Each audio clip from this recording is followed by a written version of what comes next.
The Department of the Treasury is the national treasury of the federal government of the United States, where it serves as an executive department.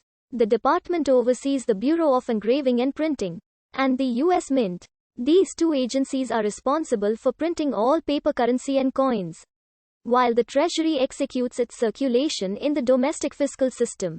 The USDT collects all federal taxes through the Internal Revenue Service, manages U.S. government debt instruments, licenses and supervises banks and thrift institutions, and advises the legislative and executive branches on matters of fiscal policy.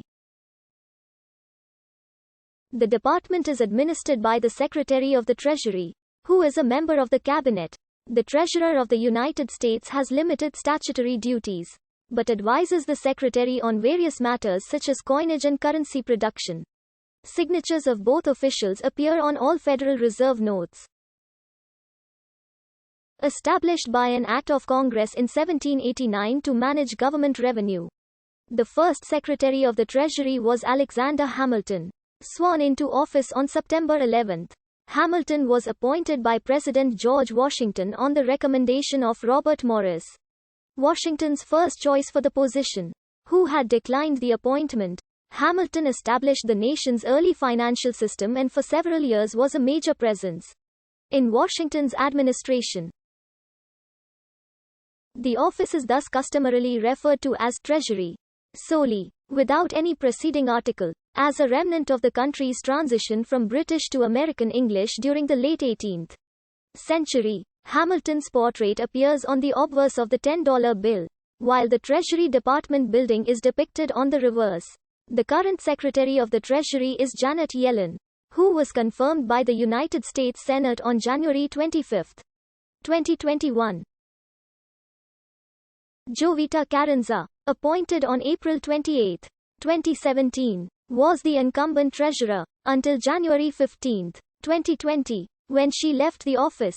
The history of the Department of the Treasury began in the turmoil of the American Revolution, when the Continental Congress at Philadelphia deliberated the crucial issue of financing a war of independence against Great Britain. The Congress had no power to levy and collect taxes, nor was there a tangible basis for securing funds from foreign investors or governments. The delegates resolved to issue paper money in the form of bills of credit, promising redemption in coin on faith in the revolutionary cause. On June 22, 1775, only a few days after the Battle of Bunker Hill, Congress issued $2 million in bills. On July 25, 28 citizens of Philadelphia were employed by Congress to sign and number the currency. On July 29, 1775, the Second Continental Congress assigned the responsibility for the administration of the revolutionary government's finances to joint Continental Treasurers George Clymer and Michael Hilligers. Congress stipulated that each of the colonies contribute to the Continental government's funds to ensure proper and efficient handling of the growing national debt in the face of weak economic and political ties between the colonies. The Congress, on February 17, 1776, designated a committee of 5 to superintend the Treasury, settle accounts, and report periodically to the Congress. On April 1, a Treasury Office of Accounts, consisting of an Auditor General and clerks, was established to facilitate the settlement of claims and to keep the public accounts for the government of the United Colonies.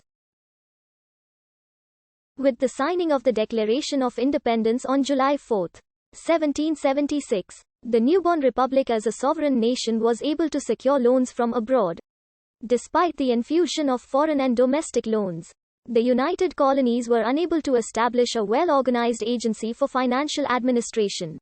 Michael Hilligers was first called Treasurer of the United States on May 14, 1777. The Treasury Office was reorganized 3 times between 1778 and 1781. The $241.5 million in paper Continental bills devalued rapidly. By May 1781, the dollar collapsed at a rate of from 500 to 1,000 to 1 against hard currency. Protests against the worthless money swept the colonies, giving rise to the expression, "not worth a continental." The office has, since the late 18th century, been customarily referred to as the singular treasury, without any preceding article, as a remnant of the country's transition from British to American English. For example, the department notes its guiding purpose as Treasury's mission, instead of the Treasury's mission. Robert Morris was designated Superintendent of Finance in 1781 and restored stability to the nation's finances. Morris, a wealthy colonial merchant, was nicknamed the financier because of his reputation for procuring funds or goods on a moment's notice. His staff included a controller, a treasurer, a register, and auditors, who managed the country's finances through 1784. When Morris resigned because of ill health,